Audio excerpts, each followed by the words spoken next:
to me, I think Amigos came along during my season of life where I was trying to, it was a good time because that's where I was very much questioning who I was and and was I on purpose and what was my life's, mission. And of any time I could have been sent to earth, why this time? How was I supposed to impact the world with my life now?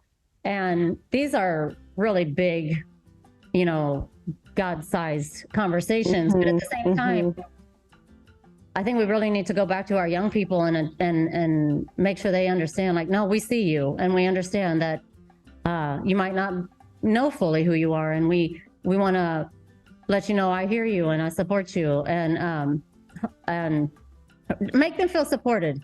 And so so like I said, Amigos came in my life right when my faith was being tested. And yeah, that's what I think. It really connects, Deidre, because, at Amigos, our purpose is really to, our vision is a world where every person, shares responsibility and ownership for our global community, seeing beyond yourself and having that sort of awareness that people are people, everywhere. And, we come from different backgrounds, we come from different means, we have different resources, but recognizing that shared humanity. And I think when we talked for the first time, I left our conversation just so inspired by something you said, which was just that, Amigos came to you at this time and also was sort of a part of the foundation of really setting you on this, your path, which is really a life in service of others. And, you began that path at a very early age. And I would just love, for you to share with our current volunteers and our alumni, just, what started you on that path for yourself, and what were your earliest endeavors? I mean, you've been engaged in community work, philanthropy, for decades now. So just a little bit about the origins there and your early path into this, where you are today. Sure. Well, the good news is, for sure today, I know who I am and what my purpose is. And I think I knew it probably way back then. I just didn't know how to discipline and steward it well. But my purpose is to serve others. My passion is philanthropy. I definitely have a global call in my life. And that trip literally was the seed. And that was like I said, the first international trip I had taken in a way of service. That would lead me into several years later. So I was 18, I believe, when I went on that trip. By the time I wouldn't say that I, had all the answers when I got back and made everything right, but that was part of the seed that helped me get to those places of, right living and things. I ended up getting pregnant when I was 20 and I was a single person, getting ready to head into motherhood with no education past high school, barely a career. I had no insurance. I had nothing. I literally was like at rock bottom, but I was now expecting a little human.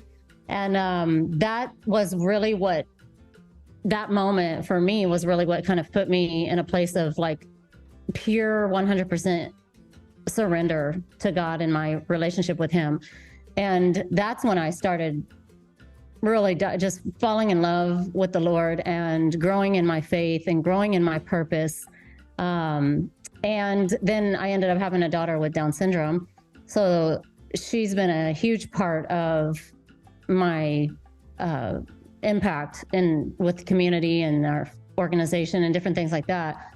But shortly after she was born, I met Albert, who, became her dad, obviously. And he was a baseball player. And so we started doing life together. He happened to be from the Dominican Republic.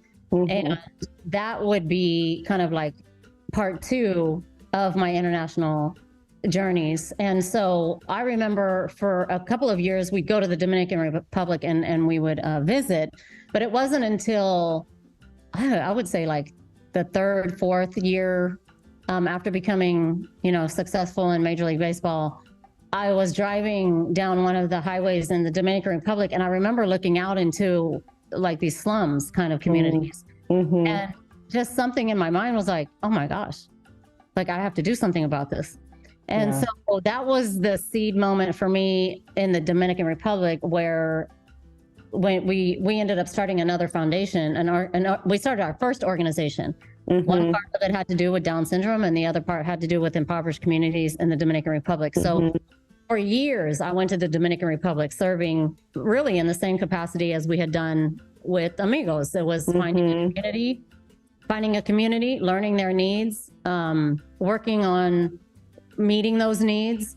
It started out with doctors and dentists, and then it became where we delivered beds because people would sleep on floors. And then it became things that had to do with food and beauty and education. And we actually sent a whole team in there to do different kinds of statistics with the community. And it literally has transformed since 2005.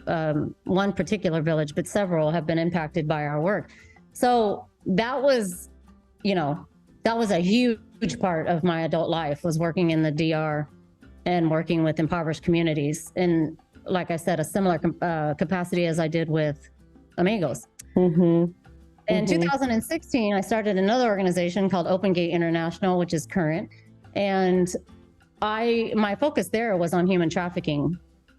I traveled all over the world, and I started to learn the issues about human trafficking and the dangers, and met organizations and ministries, and just doing some of the most amazing work. But when I came back from studying all of that, I decided I have to do something about that too. And so I started that other organization, and we focused on job training and employing people. And so we started a culinary program that was geared towards vulnerable populations of people. And Open Gate is an acronym. So Open stands for who we serve, which is the oppressed, powerless, endangered, and neglected populations. And then GATE stands for a global alternative of training and employment. Oh, wow. And God was cool. He gave me that. And so that's what we do. And we help train people in the culinary arts, and we help find them employment in their communities. Right now, so we were doing that pre-COVID with all kinds of, it did not end up just being human trafficking survivors. We ended up helping veterans and foster care youth who are aging out. We were helping people who were formerly incarcerated, just people who needed training to be able to get in a job path.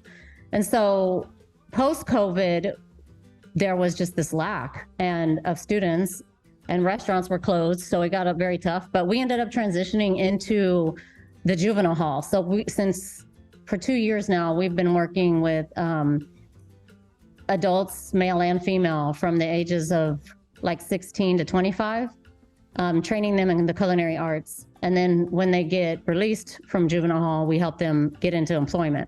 Wow. So that's what I'm doing currently. But because of Open Gate and all of the international experience that I had, I was able to open up kitchens in India and in Cambodia and in Mexico and in Eastern Europe and Moldova. We have also opened up child welfare, an incredible, mind-blowing child welfare. We have taught probably over 5,000 professionals in the state of Moldova and put some of the first EMDR therapists there. We've done some incredible work impacting the orphan and foster care families, the youth, the government. So that has been an amazing part of Open Gate International's work in Eastern Europe. But like I said, all these things kind of bloomed from the seed, the seed that was planted when I went on my missions in Mexico. I told you I found a box of hundreds of pictures that I had taken on that trip, and memories kind of started flooding back in. And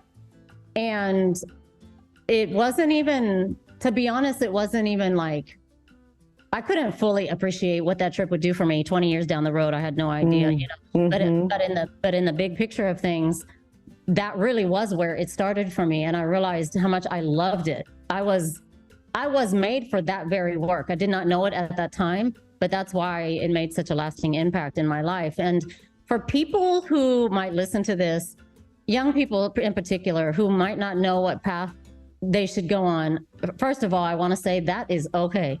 A lot of us have had parents. My parents tried to send me to Kansas State University, and I just did not want to go, but they made me go. And they ended up making me pay for it. But I flunked out of college really quickly. It just wasn't for me. I always say if I did it again, I would have gone to culinary school, but I wouldn't redo my life over. It's okay. It turned out good. But I think for young people, they need to know it's okay. Like, it's all right. I would rather you not waste your parents' $20,000 or more messing around in school, and go take that $20,000 and do an Amigos trip, have an Amigos experience, do a ministry trip, a missionary trip, do something outside of your element, get out of your comfort zone, and go to where you can serve somebody else. I think at the end of the day, one of the greatest gifts that Amigos de las Americas gives people is the opportunity to take the spotlight off of ourselves and to use our gifts and our talents and the things that we don't even know about each other, Sarah. There's things about me that I didn't know I had in me until it was needed in a place like Michoacán, Mexico. And so these are the things that are so incredibly rich about this organization and these opportunities, is because it gives us a chance to discover some of the things about us we didn't even know we could do, or we had in our possession, in ourselves. And so that could be something as simple as kindness and compassion, and empathy, and language, and just all of these things that I feel like people take for granted, or they don't fully understand the value of. That is what this organization did for me. And I would not have understood that as a young person, but for any of the young people that might be listening, that is what I know this organization can do for you. And parents who might be listening, who are like, man, I have a kid and they just don't know what, I have teenagers and adult children, and everyone is different. There is no one right model for one right person. 8 billion of us on the planet, and there's 8 billion plans for each of our lives. God is a master orchestrator, and each of us are on purpose, we're on time, and we are intentional. This organization, to me, gives people an opportunity to highlight the great things that God put us here on earth to do. And that really, I'm passionate about it. I think not enough people understand the value. We get so caught up in the mundaneness of our lives, the busyness of our schedules, and we don't take time to breathe and really ask ourselves, who am I? What is my authentic self? What can I do for the world, let alone your household? What can I do for my community and my parents and my kids or my neighbors? So that's me just talking with lots of passion about not to just blow smoke. I mean, I really believe the things that I'm, championing about this organization. Oh, Deidre, I incredible. I just love hearing your story and where you've been, and all of your endeavors, and just your reflections on how an Amigos experience can really carry forward. I mean, and throughout a lifetime.